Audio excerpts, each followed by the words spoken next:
If you watch my videos, you already know what I think about Western politicians and the media. Every generation looks back at the cowards of previous generations and says, "Look at those cowards. How could they sit back and watch that happen?" And that's what future generations will say about our leaders and reporters. But just when I think Western leaders can't possibly get any dumber, just when I think they've hit the absolute bottom, just when I think they can't possibly be any more eager to commit cultural suicide, Great Britain opens up a tall can of "we haven't even begun to show you how stupid we are" and pours it all over me.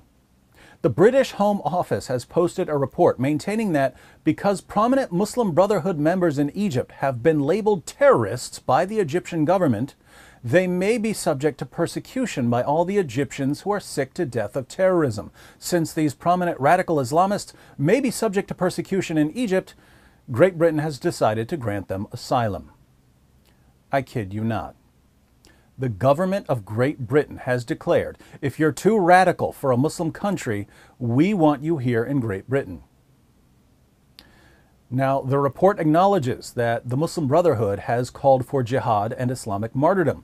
We read, "The Muslim Brotherhood are reported to have released a statement in January 2015 calling on followers to embrace jihad and martyrdom to fight the current regime."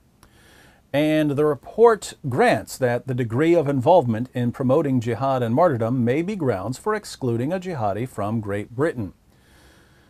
Depending on the nature of the person's involvement, decision makers must consider whether one of the exclusion clauses is applicable. So even though the group has called for jihad and martyrdom, this isn't necessarily a problem for members, so long as the members can't be clearly tied to any specific attacks. That makes sense. Let's look at the policy summary. The Muslim Brotherhood has been designated a terrorist organization in Egypt, and members may be prosecuted under the Penal Code. And was there a reason for designating the Muslim Brotherhood as a terrorist organization? Could the reason be that it's actually a terrorist organization? Many senior and mid-level leaders of the Muslim Brotherhood have been arrested, face prolonged detention, while some have been handed death sentences. Thousands of members and supporters have also been arrested, particularly during demonstrations by the state security forces.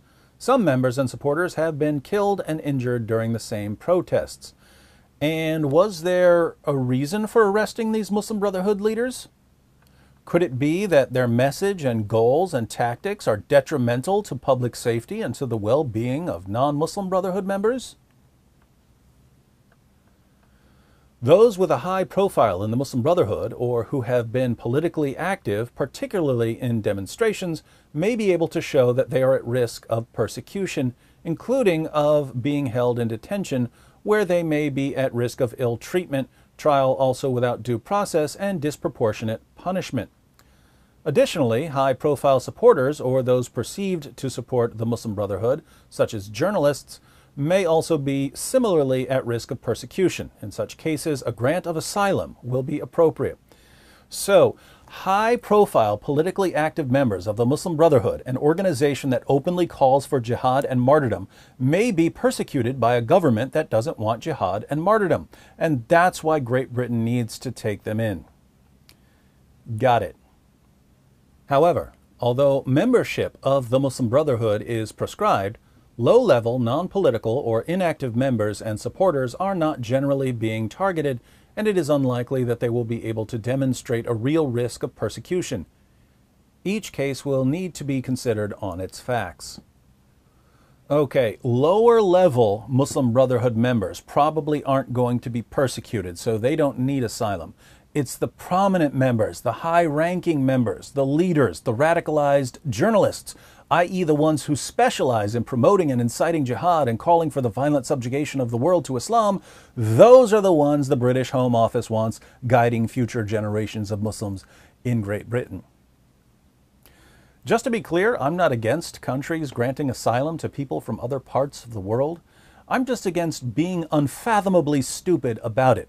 If the neediest people your leaders can find are members of a terrorist organization that wants to violently subjugate you, you need smarter leaders. Now that the British government is doing one of the dumbest things ever done by any government, I guess all we can do is sit back and wait for British leaders to outdo themselves once again.